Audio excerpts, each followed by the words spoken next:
okay? So for the last 3 years, can you guys see these numbers? For the last 3 years, MJA Real Estate has flipped 20 to 22 houses, and we've been adding properties to our portfolio also, okay? So when I started working for Matt in July of 2012, he had 42 doors, and I counted yesterday, we're at 70 now, okay? So that's not properties. Some of those are fourplexes or a duplex here and there, but a lot of those are single family properties, okay? So we currently have 70, and right now we have 7 properties that are in process of flip. I think 3 of those are completed and they're just waiting to sell, and then we have 1 that'll be a turnkey rental property, meaning we bought it, we did the remodel, and we'll sell it to one of our clients that just wants to have a rental, but it won't go on the MLS. We'll just sell it to them as a rental. They just put a tenant in it and start collecting money, okay? So we work with all kinds of different clients that way. So our biggest goal is we like to think local. We want to do business in Salt Lake because we live here, our contractors are here, we can walk through the house, we can see it. And you'll find with the local real estate clubs, we don't really advocate putting your money in projects that are out of state or out of your own reach, okay? There are plenty of people who do that. That's not what we're selling here. We're helping people invest right here in our own state, okay? All right, examples of investment strategies. Buy and hold, that's holding a rental. Fix and flip, where you buy it, remodel it, or do something to improve the property. That doesn't always mean a physical remodel, but you improve the property and then you sell it in 12 months or less. That's a flip on your taxes. A wholesale property, which is what I described before, where we lock it up under contract and sell the contract prior to closing.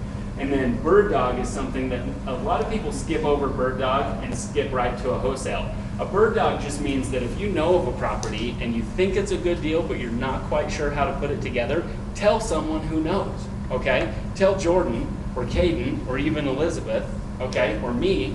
What we'll do is we can go negotiate with that seller, lock it up under contract, and when I buy it, I'll pay you a fee, finder's fee, whatever it looks like, for tipping us off to the property, for pointing it out the way a bird dog would, okay? Lease options, we're learning a little bit more about lease options, but lease options deal more with a rental agreement and an option, kind of like a stock option. You buy the right to buy it at a certain price or to buy it at a certain time. With lease options, there are lots of complicated ways to make money. I'm not really an expert in lease options, so I'm not going to go over that. And then holding notes, which really deals with lending, okay? Jordan, it sounded like, talked a little bit about hard money where people will lend on an asset. Well, holding notes and selling notes would be dealing with that note itself and the asset and transferring it to other investors at a premium or a discount to make money that way. Again, I'm not an expert in holding notes, so I'm not going to talk a whole lot about that. Okay? Buy and hold strategies. That's what we really advocate and we really help our clients to perform on, is we want to be able to gather properties that will create income and eventually replace our own income, okay? I have to get up every day, I've got to go to the office, I've got to work, I've got to help my clients on the real estate side either buy and sell, but that's work, it's active income, okay? Eventually the goal is to replace my income through rental properties with passive income, okay? So for Elizabeth's example, we're not going to go into how much she wants to earn a month, but a $500 income payment on a rental property every month goes a pretty good chunk of the way towards being financially independent. Now, if you can put together a portfolio where you've got 10 or 15 of those, how much money would you be bringing in on a monthly basis? Anywhere from $5,000. Yeah, $500 to $7,500. Okay, that would be okay. I probably want to earn a little bit more than that when I'm 60 or 70. Okay, but that'd be a good start. Okay, that'd be a load off my mind to where I could kind of just worry about what I want to do and what my goals are in life to be able to have steady income like that coming in. And if you've got a property manager taking care of those for you that's good and that you trust, then it really does turn into passive income where you don't have to be actively involved on a daily basis, okay? Okay, so this is a traditional way that investors will buy houses. Yes? I'm sorry, is there a way that we can move the Yeah. podium? It just blocks Hard to see those numbers. Thank you. And if you want to take a photo of this, I'll skip to the next slide so you can get all the numbers, okay? Traditional investors with an investment conventional mortgage, you have to put a 20% down payment on a house, okay? At least a 20% down payment. That's properties 1 through 4. So if I buy a house for $130,000, okay, what areas of Salt Lake County can I buy a house for $130,000 still? Magna? Kearns? West Valley. West Valley? Rose Park. Rose Park, Glendale. I mean, we're right across the freeway, right? There are houses all over the valley that still will sell in this price range, okay? So if I can buy a house for $130,000, regardless of condition, if I'm getting an investor loan, the bank's gonna ask me to put 20% down. That's a good chunk of cash already, $26,000, okay? My mortgage note, my mortgage will be $104,000. If I spend $10,000 repairing a house, now I'm into the house $36,000, okay? But with that $36,000, my mortgage payment based on 4.5% interest rate is going to be $558 for the $104,000 mortgage, okay? If I have taxes and insurance that I pay with my payment, because when you've got a mortgage, you've got an escrow account, I add the taxes and the insurance in there. If I can rent that house for $1,150, then I'm going to cash flow $442 a month, okay? That turns into $5,304 on an annual basis. And if I take the $5,300 here and I divide it by my total cash out, I'm at a 14% interest rate, okay? Quick and dirty, return on investment. What did I spend? What am I earning back in the first year, okay? Now this is assuming everything goes well, we rent the house out really quickly and we get it ready to go, okay? Lots of obstacles that can get in the way, but that's our goal, is 14%, okay? Now, our entire strategy is based on minimizing the cash out of pocket for the investor, okay? If you can buy a home and use Jordan's strategy where we borrow money, okay? So Jordan, I'm gonna buy a house, my contract price is $100,000, okay? My after repairs value is somewhere around $150,000 to $160,000. Do you feel comfortable lending me $100,000? Yeah. At what percentage rate is, that's like 100, 150, we're at 66%, right? Loan to value, okay? So at 66%, he's in first position, but the cool part about this is he's gonna lend that money to me at, because it's full purchase price, he's gonna ask me for 3 points hard money, okay? So I'm gonna pay him $3,000 up front, and then I'm gonna pay him $1,000 a month, which is 12% interest, okay? So if I hold that loan for 3 months, I'm gonna be paying $6,000. That's gonna go into this number here, okay? $6,000 to borrow that money for 3 months, okay? Now I've got a plan. I don't wanna hold it at 12% interest for a long time. I wanna hold that money for 60 to 90 days, and then what I'm gonna do is after I've made my repairs, when I spend this $15,000 on repairs, I'm gonna go back and I'm gonna get the property appraised. What is it appraised for now? Wow, $160, okay? So if I can appraise for $160, now the bank will allow me to rate and term refinance, okay? If I improve my rate and lengthen my term, they will allow me to refinance at 75%, okay? So I don't know who's got your calculators out. Everybody's got a phone, right? Okay? Take $160,000, my appraisal price, and times that by 0.75. I want to know what 75% of 160 is. 120. 120? You're quick. You knew where I was going. Okay, so 120. Now my loan amount is only 100,000, so I can wrap in all of my loan fees. So the 6,000 that I owe Jordan goes into that loan fee. And also my refinance expenses for the new loan, okay? So I've got an origination fee, I've got an appraisal, I've got closing costs, recording fees. Those are all gonna go into my new loan. And now I have a mortgage of 110, which surprisingly, 110 to 104, pretty similar numbers the rest of the way down. So I've got a payment of $590. I can rent it for $1,150. My income is almost $5,000, but based on only having to spend the repairs out of pocket, I've more than doubled my return on investment. But the best part is, out of that 36,000, I still have left over at least 15 that I can do it again in 6 months. Okay? So that's one of the strategies that we're using with our clients to buy properties with conventional mortgages and extend your cash to be able to buy more properties. Okay? I read an article yesterday.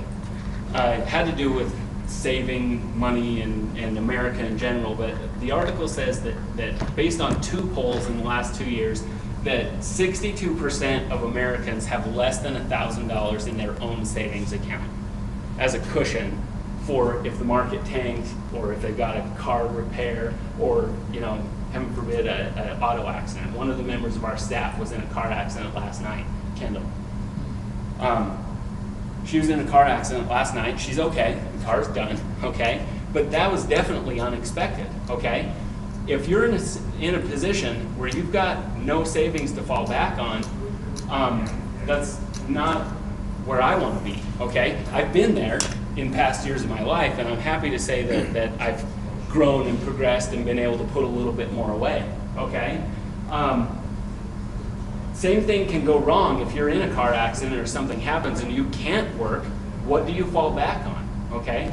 What reserves do you have? I mean, hopefully we've got life insurance and disability insurance, but if you've got a portfolio of rentals that can pay you along the way and keep you living and keep you afloat, that's our goal here, is to replace our income, to be able to use the resources that we have to grow over time and really be able to retire if we want to, okay? Jordan and I are young, and we probably haven't gone through our first retirements yet, right? Yeah. I'm 36. He's beating me. You're 25. 25, okay? And I kick myself because when I got licensed in 05, I wish I'd met these guys, okay? Going to the real estate clubs over the past 3 years has literally changed my life. I'm in a much different situation than I was 3 years ago, okay? So, these are, okay, Matt's way. Matt Atkinson, you'll meet him at a later date, hopefully, if you come down and see us. I'm here because I'm a little bit softer, right? Okay, those who know Matt, clap. Matt's way, we find better value deals. So we're going to buy a property that is a cheaper price in the same neighborhoods because it needs more work. Okay, so this is a house that can't go conventional financing or can't be sold with an FHA loan due to condition, okay? So we've got houses that are beat up, we're gonna fix them and improve the value immediately. We utilize hard money to avoid the 20% down payment, and we make value-driven repairs, okay? Now, if you've got a 10-year-old roof and you're missing a couple shingles, it's tempting to go and replace that roof, so it's brand new, right? But a brand new roof does not give you any more value on an appraisal, okay? The reason is every house has to have a roof.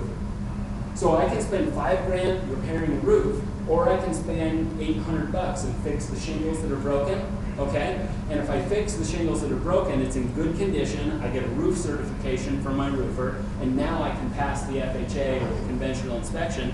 Well, now I've kept some cash in my pocket, but I can spend the money on things that will really improve the value of the home, which are improvements for functionality and to show updating, okay? So paint and carpet, easiest things to do in a house. They're cheap, they're easy to install, you rip out the old carpet, you lay the new, it's easy. Other things that we do that really add value in houses is we do facelifts on kitchens, okay? Has anybody replaced a kitchen in the last 10 years? You have? Yeah. Okay. In the house you live in? Right. Okay. We do kitchens typically for less than $5 grand. Wow. Okay? Now, when I say facelift on a kitchen, if the boxes are not broken, we may fix just the doors. If the boxes and the doors are good, we're going to paint them and replace the hardware. Okay? But when you take a kitchen, you rip all those cabinets out, and you've got to build new ones, you're looking at $400 to $500 per box. And that's before your wife got there, right? Now your wife gets there and she wants the soft closed doors and she wants the shelves that move up and down and the lazy Susan, right?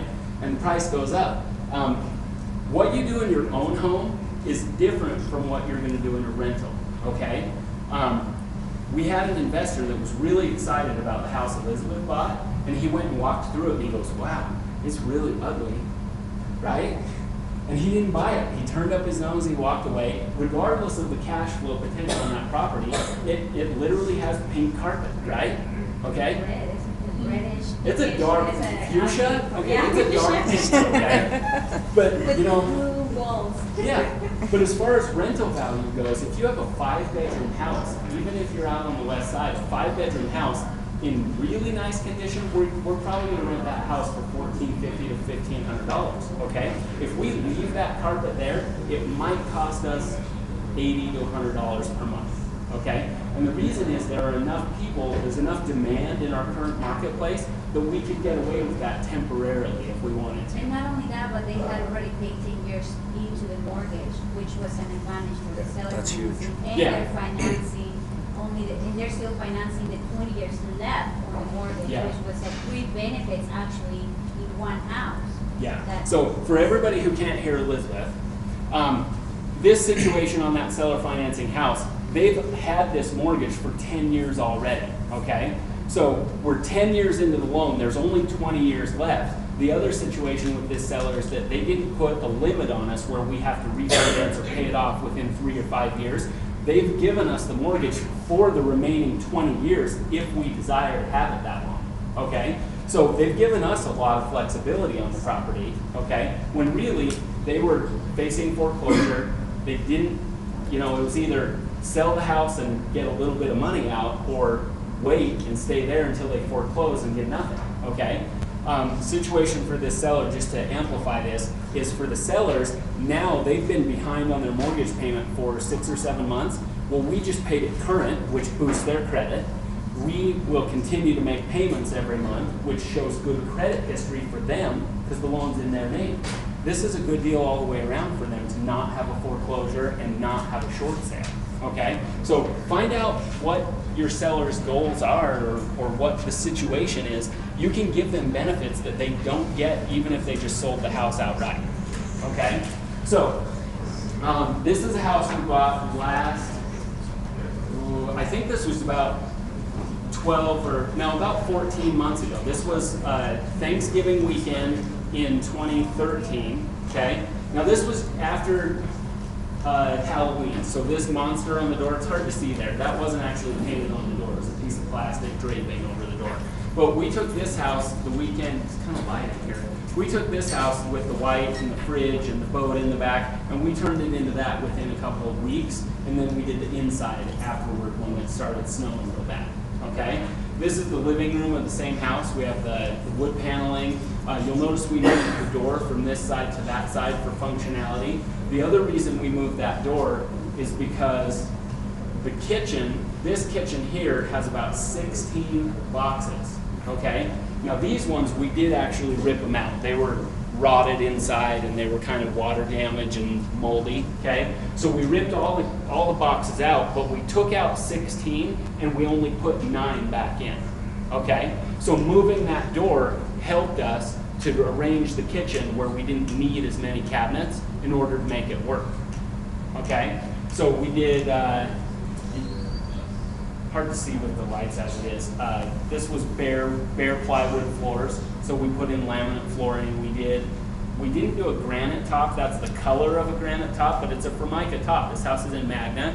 I don't typically put a granite countertop west of State Street, but it depends on the house. There are some that we do. We just did one in South Jordan where, yeah, we put a granite countertop in. Okay, this is the bathroom in the same house. Again, plywood floors with a little bit of paint on them. This wall here is actually that same wall, okay? So with this bathroom, we were able to make it more functional by turning the bathtub and avoiding the window so that we didn't have to tile around the window, but it also helped everything else more functional. Outside this bathroom, we were able to change how the stairs go. And if I go all the way back, this is something that a lot of people will miss on this first photo. Okay, we moved the door from here to where this window is. So you can see there, this is the bathroom over there, and now the doorway doesn't go into that area, it goes straight into the kitchen, okay? So when we buy a house, it's kind of a blank canvas in a lot of ways. You've got to deal with the foundation and most of the time where the walls are, but you can move almost everything else inside the house to make it fit better and to make it work and to improve our value. Okay. Anybody have questions about how we do this kind of stuff?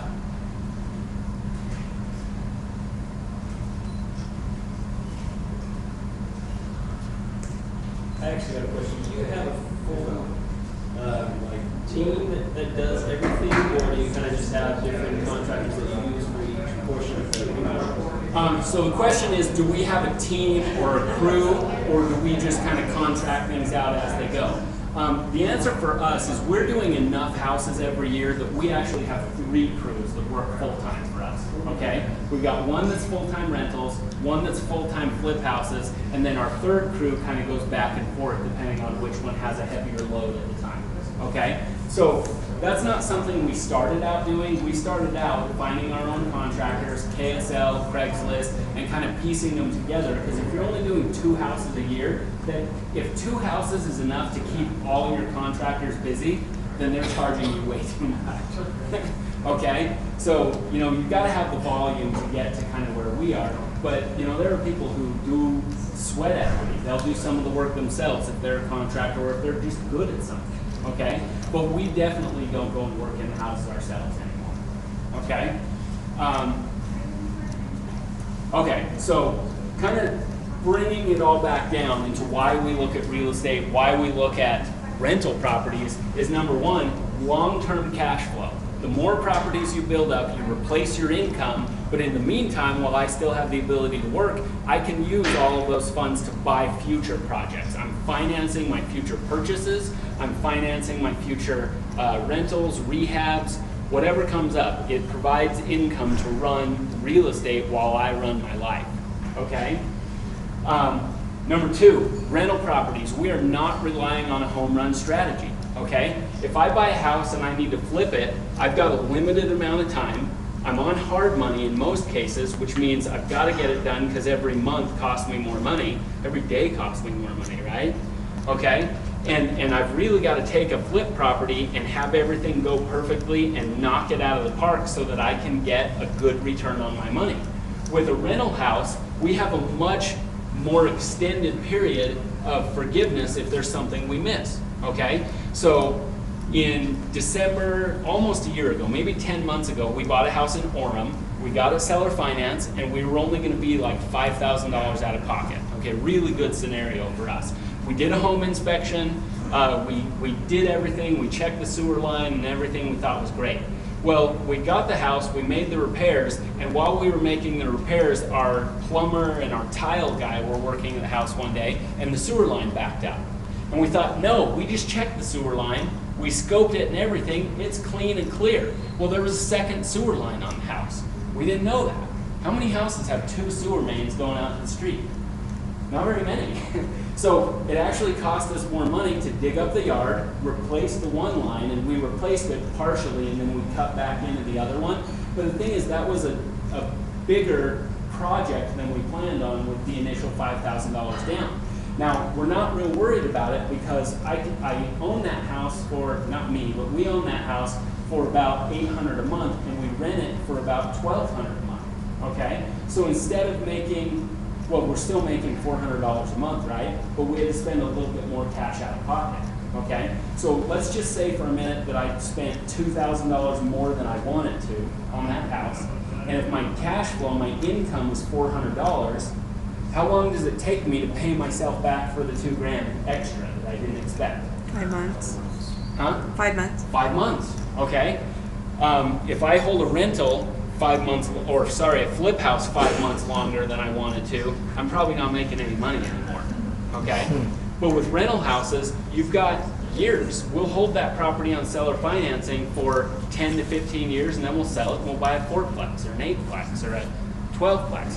I had a client this year who, he's bought, okay, his initial goal was to buy 4 houses in 2015. We started him going, he'd used this strategy, he bought on seller financing, a couple of others, and next thing we knew, he was up to 8. So he increased his goal, and he said, okay, well maybe I'll buy a few more. Well, now he's at 13. We didn't expect him even to get to 13. But as he was reorganizing his own portfolio, he had a house up in Sugar House. Where was this one? 13th South, and about a block away from Judge Memorial. You guys know where that is? Okay, so we sold that house for him, and he's got a chunk of cash, and he calls me on the phone one day and he says, Trevor, I'm going out of town to Germany for a week.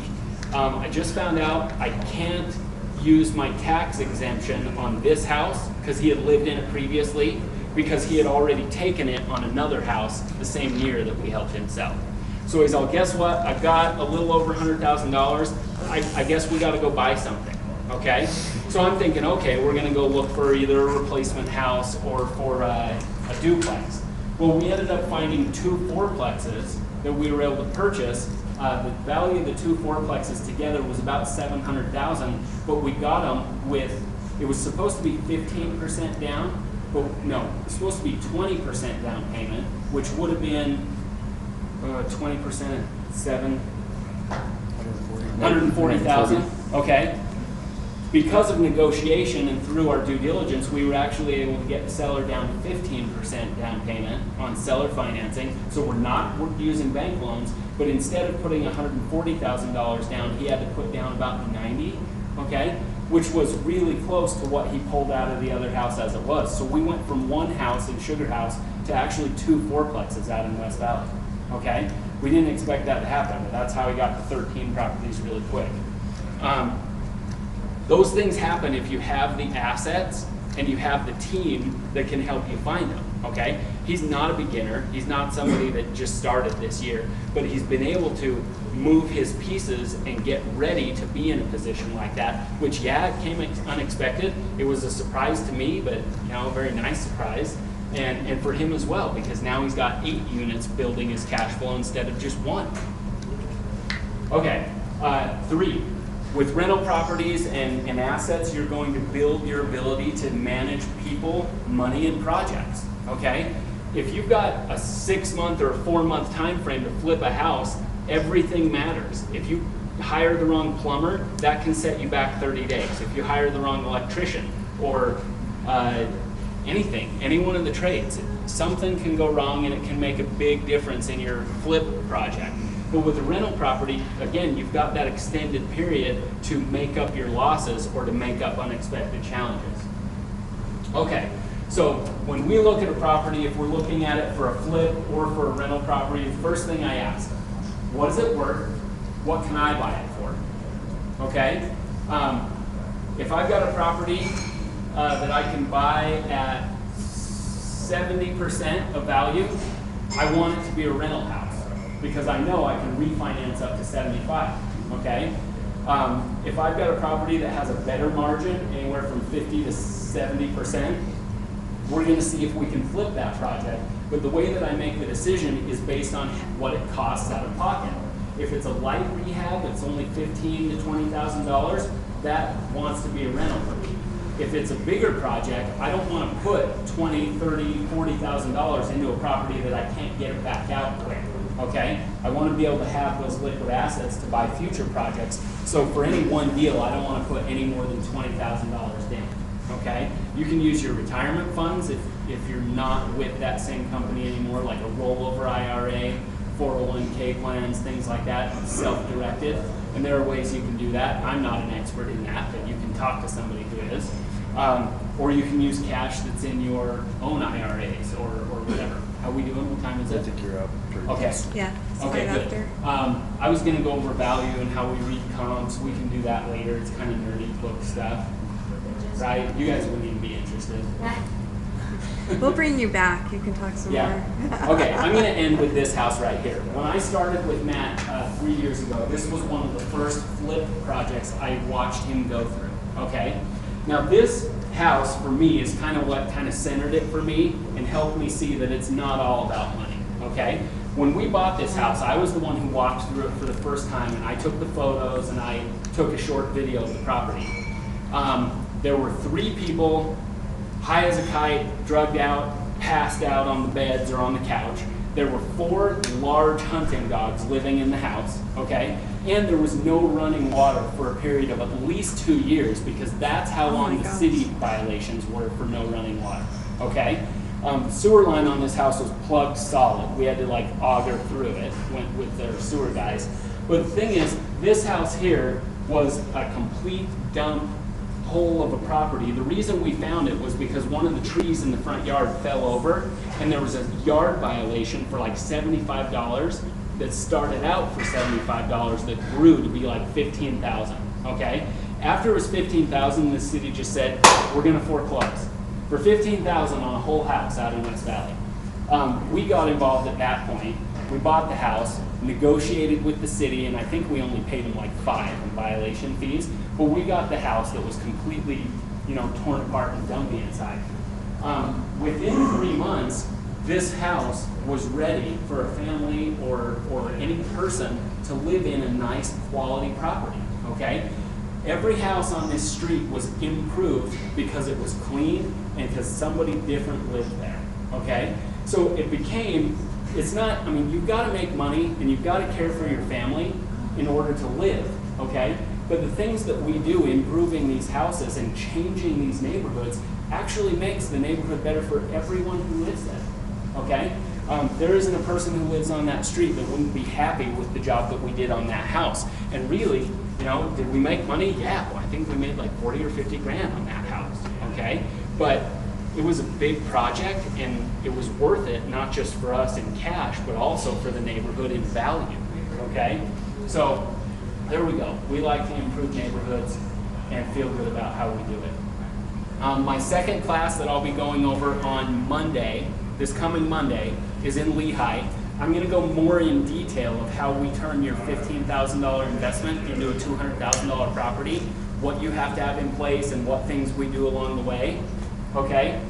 And if you will email me right now, pull out your phones, okay? No, really. This is how I'm going to know if you're paying attention. If you will send me an email, I'm going to send you 2 examples of houses that I've sold in the last 2 months. Okay? One of them is going to be a flip project. I'm going to show you the complete package of what I show to my investors when they look at a house. Okay? I've got sold comps on the house. I've got active competition for what's available now. I have video, I have photos, I have the tax information, and we tell the story of how it makes sense and what you can earn if you follow the proper steps. This is what we send out with our wholesale properties. This is what I send so that people can decide most of the time they'll read through the email, they'll see if the numbers work for them and if they've got the down payment available. And if it does, when they go see the house, they're just checking off, yep, it looks good, and they move forward. We sell houses really quickly with this information. So whether your goal is to find a house and sell it to somebody else, or whether your goal is to maybe own something, this will give you that first taste of what it looks like, okay? So send me an email, I'll send you 2 properties, and I'll also send you an invitation to the Monday class that I'll go over if you're interested in coming. Okay? Questions? I did that good. Okay. I do have business cards up here if anybody wants one. I would say in general, if you're a beginner, how much like cash cushion do you really need to not run into trouble?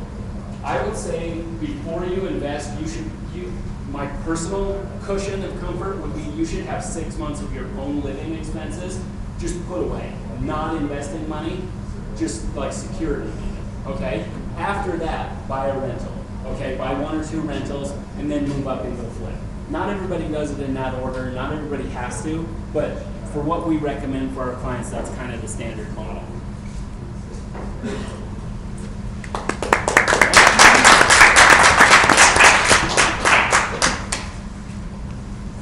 So we'd like to thank you guys for all coming out to our Lunch and Learn. If you want to stay a little longer, Elizabeth's going to come up and present her story. I will do that next time. Next time? Because it's Okay. already announced. All right. You can if you want. You're here.